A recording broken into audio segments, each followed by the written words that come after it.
CPM-ന്റെ cyber ഹാൻഡിലുകളെല്ലാം പറയുന്നത് എന്താണ്? പിണറായി വിജയനെ പടിയിറക്കി വിട്ടവർ, അല്ലെങ്കിൽ നാളെ ഒരു തെരഞ്ഞെടുപ്പ് നടന്നാൽ പിണറായി വിജയൻ സർക്കാർ തന്നെ വീണ്ടും അധികാരത്തിലെത്തും, 100-ലധികം സീറ്റുമായി അധികാരത്തിലെത്തും. കാര്യം അത്രത്തോളം ഈ മനുഷ്യനെ, അല്ലെങ്കിൽ പിണറായി വിജയന്റെ ഇമേജ് കൊടുത്തിട്ട് ഈ മനുഷ്യനെ കേരളം മിസ് ചെയ്യുന്നുണ്ട്. ഈ ഒരു ദുരന്ത സമയത്ത് പിണറായി വിജയൻ വേണമായിരുന്നു എന്ന് പറഞ്ഞുകൊണ്ട് സൈബറിടത്ത് ഒരുപാട് കാർഡുകൾ, പോസ്റ്റുകളൊക്കെ കാണാറുണ്ട്. എന്നാൽ കഴിഞ്ഞ ദിവസം മറ്റൊരു പോസ്റ്റ് കണ്ടു. ആടിനെ വിൽക്കാൻ ആമിനത്താത്തമാരില്ല, കുടുക്ക പൊട്ടിക്കാൻ ചിന്നുമാരില്ല, സൈക്കിൾ വാങ്ങാൻ വെച്ച കാശ് കൊടുക്കാൻ അനുപ്രിയ തമിഴ് കുളന്തകളില്ല, ഒരു മാസത്തെ ശമ്പളം കൊടുക്കാൻ MLA-മാരില്ല, MP-മാരില്ല, യൂസഫ് അലിയില്ല, രവി പിള്ളയില്ല, ആസാദ് മൂപ്പനില്ല, സതീശൻ അല്ലാതെ മറ്റാരെന്ന ഫ്ലെക്സുകളില്ല, സതീശൻ പുഴയിൽ നിന്ന് കേരളവുമായി പൊന്തുന്ന കാരിക്കേച്ചറുകളില്ല. എല്ലാം ശാന്തമാണ്. VD സതീശൻ എന്ന മുഖ്യമന്ത്രിയുടെ സിസ്റ്റം അതാണ്.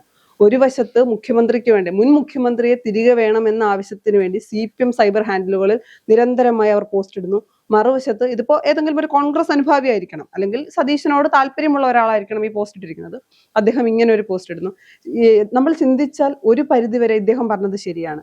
കഴിഞ്ഞ പ്രളയ സമയത്ത്, അല്ലെങ്കിൽ ഇതിനു മുൻപുണ്ടായ 2018-ലെ പ്രളയ സമയത്ത് നമ്മൾ കണ്ടത് പല ആളുകൾ, കുട്ടികളടക്കം കുടുക്ക പൊട്ടിച്ച് പൈസ നൽകുന്ന, എല്ലാ കാര്യത്തിനും എല്ലാവരും, സാധാരണക്കാരായ ആളുകൾ പോലും പണം നൽകുന്ന MLA-മാരും MP-മാരും ഒക്കെ അവരുടെ ശമ്പളം നൽകി കേരളത്തെ ചേർത്ത് പിടിക്കുന്ന ഒരു അവസ്ഥയായിരുന്നു. പക്ഷെ ഇപ്പോൾ ഈ സമയത്ത്, അല്ലെങ്കിൽ രണ്ടാമതൊരു ദുരന്തം, 2026-ലെ ദുരന്ത സമയത്ത് നമ്മൾ ഇതൊന്നും കണ്ടിട്ടില്ല.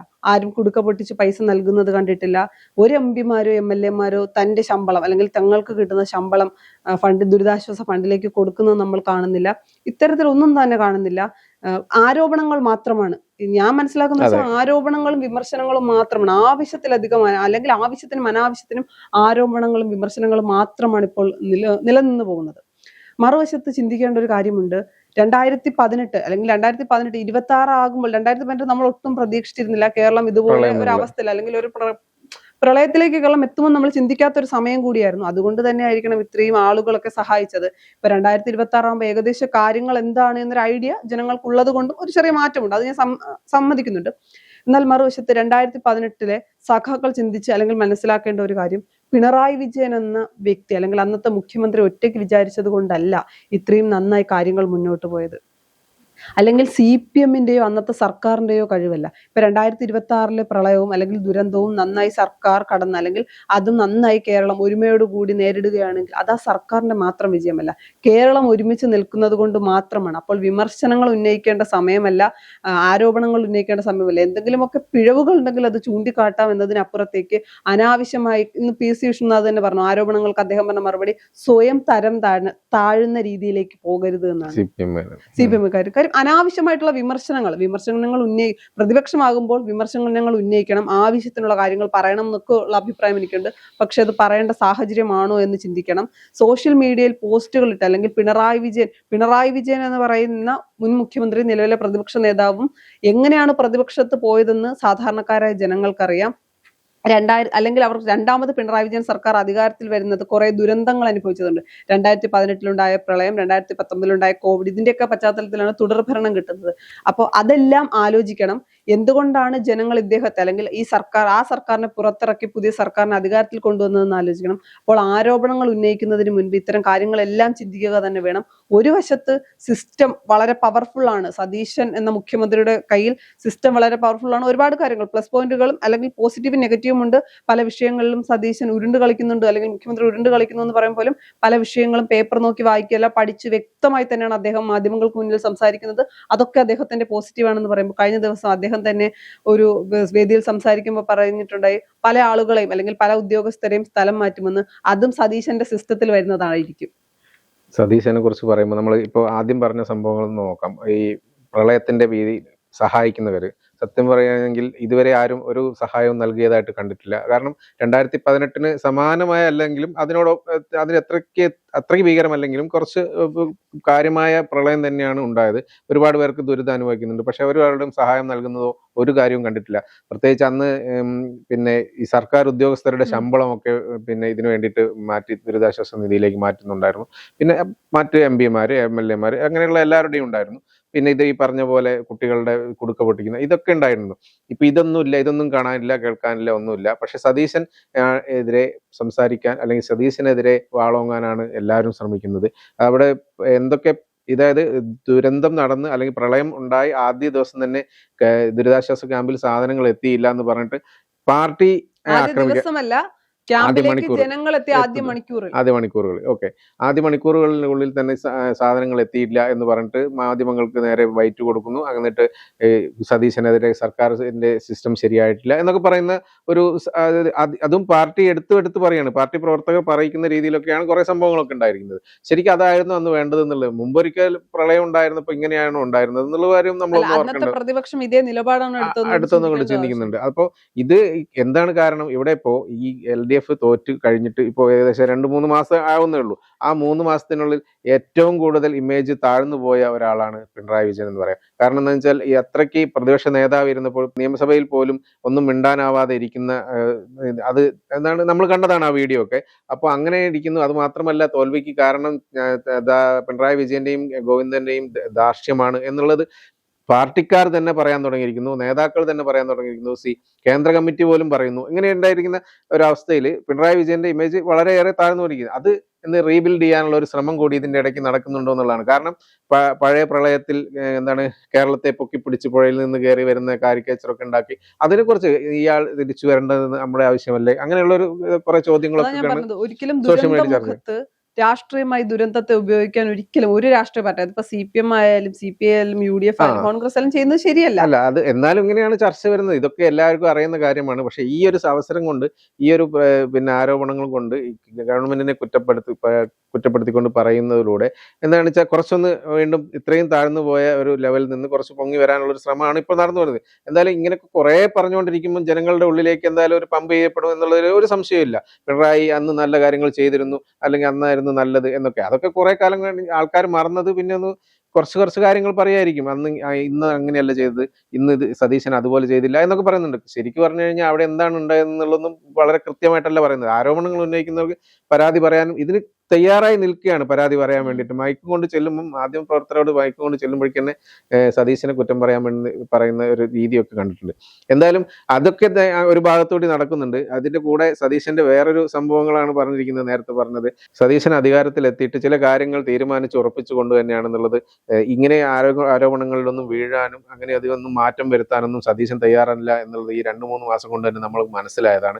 ഇപ്പൊ കഴിഞ്ഞ ദിവസം ഒരു പ്രസംഗം കേട്ടു എന്ന് പറഞ്ഞത് ഉദ്യോഗസ്ഥരുടെ കാര്യം പറഞ്ഞിട്ട് ഉദ്യോഗസ്ഥർ സ്ഥലം മാറ്റം ഒക്കെ ഉണ്ടാവും, അത് ഉറപ്പാണ് എന്നുള്ള ഒരു രീതിയാണ് പറഞ്ഞത്. സർക്കാർ മാറി വരുമ്പോൾ സ്ഥലം മാറ്റം ഉണ്ടാകും എന്നുള്ള കാര്യത്തിൽ യാതൊരു സംശയവുമില്ല. കാര്യം CPM-നും LDF-നും സപ്പോർട്ടായി നിന്ന ഉദ്യോഗസ്ഥരുണ്ടല്ലോ. ഈ ഗവൺമെന്റ് ഉദ്യോഗസ്ഥർ തന്നെ പാർട്ടിയുള്ള ആളുകളുണ്ട്. അപ്പോൾ അന്നത്തെ കഴിഞ്ഞ സർക്കാരിന് അനുകൂലമായി നിന്നവർക്കെതിരെ നിലപാടെടുക്കും. പക്ഷെ നിലപാടെടുക്കും, സ്ഥലം മാറ്റം ഉണ്ടാക്കും എന്ന് പറയുമ്പോൾ അദ്ദേഹം ഒരു കാര്യം പറഞ്ഞു, ബുദ്ധിമുട്ടിക്കിൽ. സ്ഥലം മാറ്റമൊക്കെ ഉണ്ടാകും, എന്നാൽ ബുദ്ധിമുട്ടിക്കുന്ന രീതിയിലേക്ക് പോകില്ല എന്ന് പറഞ്ഞിട്ടുണ്ട്. ഇത് പറയാൻ കാരണം സെക്രട്ടേറിയറ്റിലെ ഒരു ഓഫീസ് സംഘടനയുടെ ഒരു നോട്ടീസ് ആധാരമാക്കി കണ്ടാണ് പറഞ്ഞിരിക്കുന്നത്. കാരണം ഇത്രയും കാലം സ്തുതിപാഠകരായി നടന്ന് പിന്നെ എന്താണ് കാരണഭൂതൻ തിരുവാതിരക്കളിയൊക്കെ നടത്തിയ ആൾക്കാരാണ്. ഇപ്പോ 1 മാസം കൊണ്ട് അല്ലെങ്കിൽ 2 മാസം കൊണ്ട് സർക്കാർ എല്ലാ കാര്യങ്ങളും തീർപ്പാക്കണം എന്നുള്ള രീതിയിൽ സമരത്തിന് ഒരുങ്ങുന്നത്. 10 വർഷം 2 മാസം കൊണ്ട് അധികാരത്തിലെത്തിയ സർക്കാർ സമരം ചെയ്യാൻ പോകുന്നു എന്ന് പോകുന്നത്. അതാണ് ഈ ഇത് പറയാനുണ്ടായിരുന്ന ഒരു ആധാരം എന്ന് പറയുന്നത്. കാരണം അത് മാത്രമല്ല, ഇവര് എന്തായിരുന്നു ഇത്രയും കാലം ചെയ്തിരുന്നത് എന്ന് ഓർക്കണം കൂടി പിന്നെ സതീശൻ എടുത്ത് പറയുന്നുണ്ട്. എനിക്കൊന്നും സതീശൻ അങ്ങനെ അറ്റാക്ക് ആയിട്ട് പറയാറില്ല സാധാരണ ഉദ്യോഗസ്ഥർക്കെതിരെ. പക്ഷെ ഇത് പെട്ടെന്ന് വളരെയേറെ എടുത്തു പറഞ്ഞു. കാരണം തിരുവാതിര കളിച്ചതിനെ കുറിച്ചും കാരണഭൂതൻ എന്നുള്ള പാട്ടുണ്ടാക്കിയതിനെ കുറിച്ചും സ്തുതിപാഠകരായതിനെ കുറിച്ചും ഒക്കെ എടുത്തു പറയുന്ന ഒരു സംഭവം ഉണ്ടായിരുന്നു. ഇതിനു മുൻപ് തന്നെ സംസാരിക്കുമ്പോൾ, അധികാരത്തിലെത്തുന്നതിന് മുൻപ് പ്രതിപക്ഷത്തിരിക്കുമ്പോൾ സംസാരിക്കുമ്പോൾ സതീശൻ പറഞ്ഞിരുന്നു, ഭരണം മാറി വരികയാണ് എങ്കിൽ സ്ഥലം മാറ്റം ഉണ്ടാകും. ഈ കാണിക്കുന്ന അല്ലെങ്കിൽ LDF-ന് അനുകൂലമായി നിൽക്കുന്ന ഉദ്യോഗസ്ഥർക്കൊക്കെ പണി കൊടുക്കുമെന്നുള്ള രീതിയിൽ അന്നത്തെ പ്രതിപക്ഷ നേതാവായിരുന്ന VD സതീശൻ പറഞ്ഞിരുന്നു. അത് തന്നെയാണ് അദ്ദേഹം പറഞ്ഞത്. പറഞ്ഞ കാര്യങ്ങളൊക്കെ പിന്നെ ചിലപ്പോൾ എല്ലാ ആളുകളും മറന്നുപോകും അധികാരം കിട്ടുമ്പോൾ. പക്ഷെ ഞാൻ പറഞ്ഞ കാര്യങ്ങളൊന്നും മറക്കില്ല, അതുകൊണ്ട് തന്നെ സ്ഥലം മാറ്റം ഉണ്ടാകും. വലിയ രീതിയിലുള്ള ബുദ്ധിമുട്ടുകളൊന്നും ഉണ്ടാകില്ലെങ്കിലും സ്ഥലം മാറ്റം ഉണ്ടാകും. സ്വാഭാവികമായും സ്ഥലം മാറ്റും, അത് സ്വാഭാവിക നടപടിയാണ്. ഏത് സർക്കാർ മാറി വന്നാലും അവർക്ക് താല്പര്യമുള്ളവരെ കൊണ്ടുവരികയും താല്പര്യമില്ലാത്ത ആളുകളെ മറ്റു സ്ഥലങ്ങളിലേക്കൊക്കെ മാറ്റുന്ന ഒരു രീതിയുണ്ട്. അതിനൊന്നും നമുക്ക് വിമർശിക്കാനാകില്ല. സ്വാഭാവികമായിട്ടും സെക്രട്ടേറിയറ്റിലെ ഉദ്യോഗസ്ഥർ എന്ന് പറഞ്ഞു കഴിഞ്ഞാൽ മുഖ്യമന്ത്രിയുടെ എതിർപ്പ് വാങ്ങുന്നത് അത് വളരെ നല്ല രീതിയിലായിരിക്കില്ല പോകും. പക്ഷെ ഇന്നലെ ആ ഒരു പ്രസംഗത്തിന്റെ കൂടെ പറഞ്ഞ ഇവരുടെയൊക്കെ തൊലിക്കെട്ടിയാണ് ഞാൻ ആലോചിക്കുന്നത്. എന്തൊരു തൊലിക്കെട്ടിയാണ് ഇവർക്ക്. കാരണം അന്ന് ചെയ്ത കാര്യങ്ങളും ഇപ്പോൾ സമരത്തിന് ഇറങ്ങുന്നതും സംബന്ധിച്ചാണ് പറഞ്ഞത്. ഇതെന്തൊരു തമാശയാണ്, എന്തൊരു വിരോധാഭാസമാണ് എന്നുള്ള രീതിയിലാണ് പറഞ്ഞിരിക്കുന്നത്. ശരിക്കും പറഞ്ഞു കഴിഞ്ഞാൽ മുഖ്യമന്ത്രി പറഞ്ഞതിൽ കാര്യമില്ലാതില്ല. കാരണം അന്ന് നടത്തിയ കാര്യങ്ങളൊക്കെ ഇവരൊന്നുകൂടി ഓർക്കുന്നത് നല്ലതായിരിക്കുമല്ലേ?